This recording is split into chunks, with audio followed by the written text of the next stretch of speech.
વિદુરજીએ આંગળી પકડીને ચાલતા શીખવ્યો સાહેબ.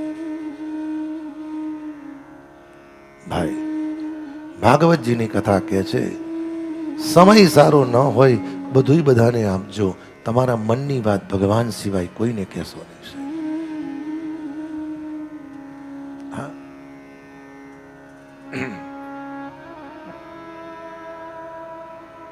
વિદુરજી આવ્યા. દુર્યોધનને કીધું, દુર્યોધન ધક્કો મારવાની જરૂર નથી, મારી જાતે જતો રહું છું. ભાઈ અમુક ઉંમર પછી જો ઘરમાં બહુ માન ના હોય ને તો મારી એક વિનંતી, બોલવાનું બંધ કરજો, આંખથી જોજો. સમયે સમય જે કરે છે એને જોયા કરો. જેનો નિર્ણય કોઈ નથી કરી શકતું એનો નિર્ણય સમય અને ભગવાન કરે છે.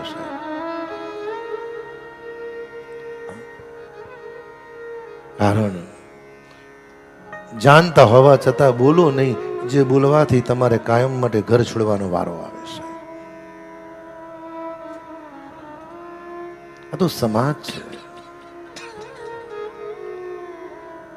જે ઘરમાં ભગવાનની ભક્તિ નથી ને એ ઘરમાં સ્વચ્છંદતા અને સ્વતંત્રતા વધારે હોય છે. કોને કોની સાથે કેવી રીતના રહેવું ને કેમ બોલવું એનું ભાન નથી હોતું છે. બીજી એક વાત કહું, ખોટું ના લગાડશો ભાઈ. જે વ્યક્તિની જેટલી મર્યાદા છે ને જેને જેટલું પચે છે એટલું જ બતાવો. હા, જેને જેટલું પચે છે સાહેબ. કોઈક વાર એવું બને છે,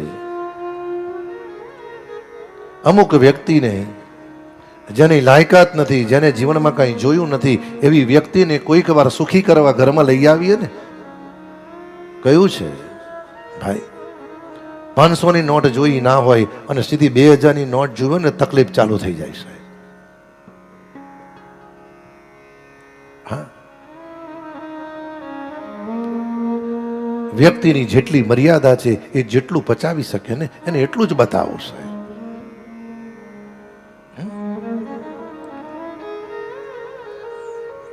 નીકળે કહ્યું છે ને, અતિશય યોક્તિ કરવાથી કોઈક વાર અંત સમયે તમારે દુઃખ ભોગવવાનો વારો આવે છે.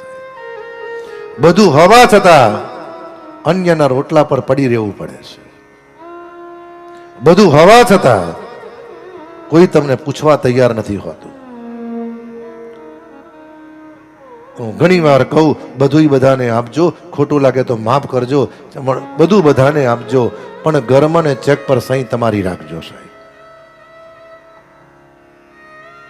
એટલા બધા ભોળા, એટલા બધા પ્રેમાળ, એટલા બધા દયાળુ, એટલા બધા લાગણીશીલ ન બનો કે ખાલી કર્યા પછી ખબર પડે કે હવે મારું કોઈ નથી.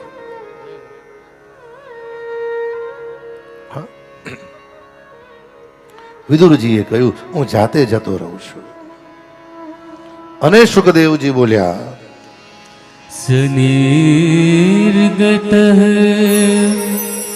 કૌરવ પુણ્ય લબ્ધો ગજાયિતા તીર્થ પદ પદાને. વિદુરજી નીકળ્યા. ધનુષ્ય અને બાણ હસ્તિનાપુરના દ્વાર પર મૂકી દીધા. કથા કરતા કરતા સુખદેવજી રડ્યા. સુખદેવજી કે, પરીક્ષિત, વિદુરજી જતા નથી, આ તો હસ્તિનાપુરનું પુણ્ય ચાલ્યું સાહેબ. એને ભાઈ અમુક વ્યક્તિ ઘરમાં હોય છે ને એ વર્ષો જુદા હોય છે, એના ગયા પછીનો સમય જુદો હોય છે સાહેબ. કે છે ને, દાદા હતા ત્યારે ઘરમાં બધું હતું અને વિયા ગયા પછી વર્ષ થવા આવ્યું, ઘરમાંથી ધીરે ધીરે બધું હાલવા માંડ્યું છે. કોઈ ગર્ભથી શ્રીમંત હોય છે, કોઈ જન્મથી શ્રીમંત હોય છે, કોઈ પુણ્યથી શ્રીમંત હોય છે, કોઈ પ્રારબ્ધ પુરુષાર્થ અને પિતૃઓની પુણ્યાઈથી શ્રીમંત હોય છે સાહેબ.